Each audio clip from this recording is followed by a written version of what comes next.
Hey, what's up, guys, and welcome back to my reading journey. Hope you're all doing fine, and I'm fine today. I do not sick anymore, I hope. So, we're gonna continue with the, fifth or sixth part of a Blackjack bargainer. So, let's do this. The man was sickened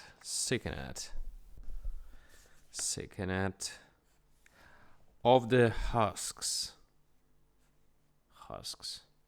His prodigal heart was turning again toward the mountains. His mind was yet strangely clogged, and his thoughts and memories were returning to his brain one by one like carrier pigeons over a stormy sea. But Coltrane was satisfied with the progress he had made.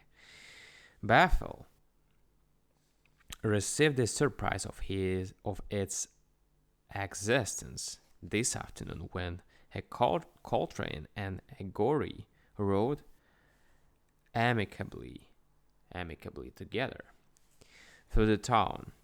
Side by side they rode out from the dusty streets and gaping townspeople down across the creek bridge and up toward the mountain. The prodigal had brushed and washed and combed himself to a more decent figure, but he was unsteady in the saddle, and he seemed to be deep in the contemplation of some waxing problem.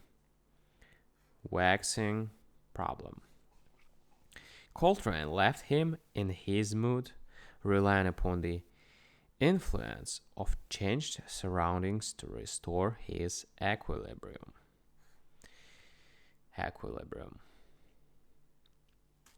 Once Gory was seized with a shaking fit and almost came to a collapse. He had to dismount and rest at the side of the road. The colonel, foreseeing such a condition, had provided a small flask of whiskey for the journey, but when it was offered to him, Gory refused it almost with violence, declaring he would never touch it again. By and by he was recovered and went quietly enough for a mile or two. Then he pulled up his horse suddenly and said, "I lost $200 last night playing poker. Now, where did I get that money?" "Take it easy, Yancy. The mountain air will soon clear it up. We'll go fishing first thing, and the Pinnacle Falls. The trout are jumping, and they are like bullfrogs. We'll take Stella and Lucy along and have a picnic on Eagle Rock.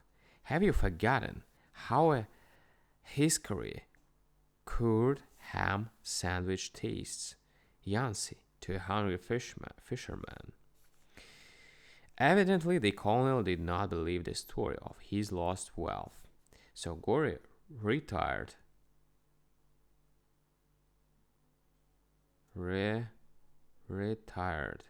again into brooding silence. By late afternoon, they had traveled 10 of the 12 miles between Bethel and Laurel. Half a mile this side of Laurel lay the old Gory place. A mile or two beyond the village lived the Coltranes. The road was now steep and laborers.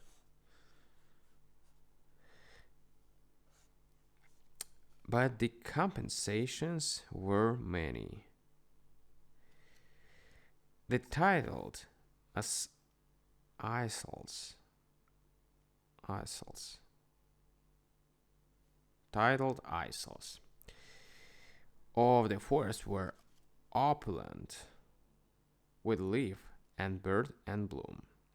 The tonic air put to shame the pharmac- pharmacopoeia. The glades were dark with mossy shade and bright with shy rivulets winking from the ferns and laurels. On the lower side, they viewed, framed in the near foliage,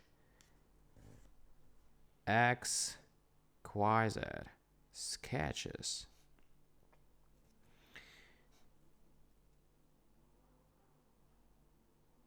Exquisite, exquisite sketches of the Far Valley swooning in its opal haze.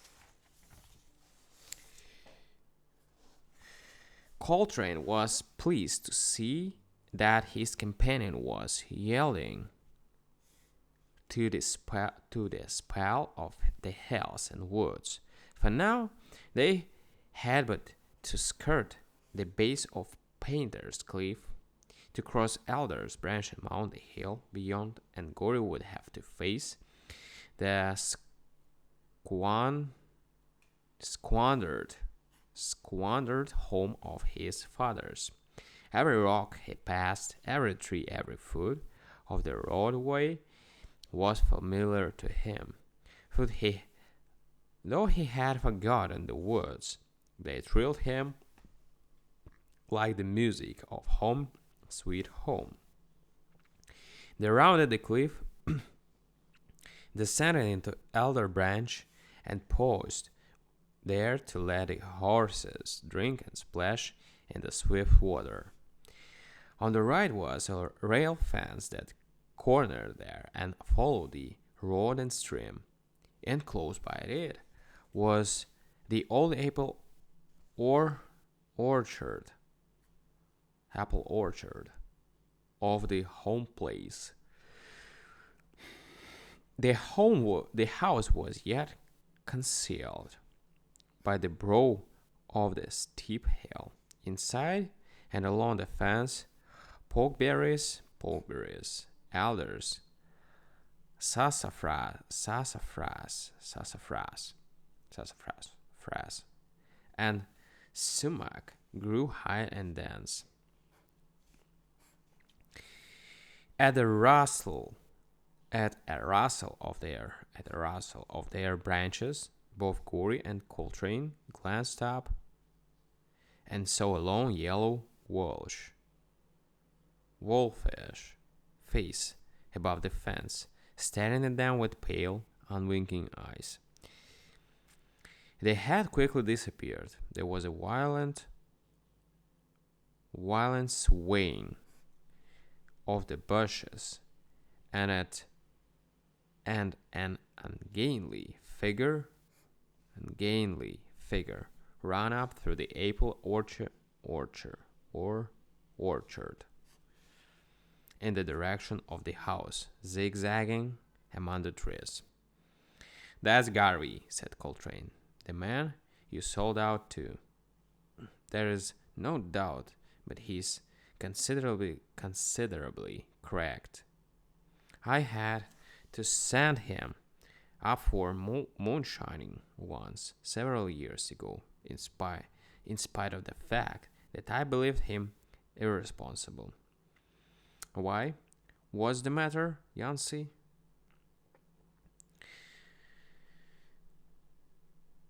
Gory was wiping his forehead, and his face had lost its color. "Do I look queer, too?" he asked, trying to smile. I'm just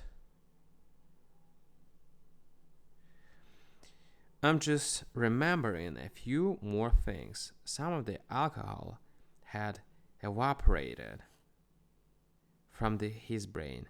I recollect now where I got that $200. Don't think of it, said Coltrane cheerfully. Later on we'll figure it all out together. Alright guys. The story continues and it's gonna be the last part, but yesterday. So thank you for joining me today and see you tomorrow on the last part. Alright, thank you. See you. Bye.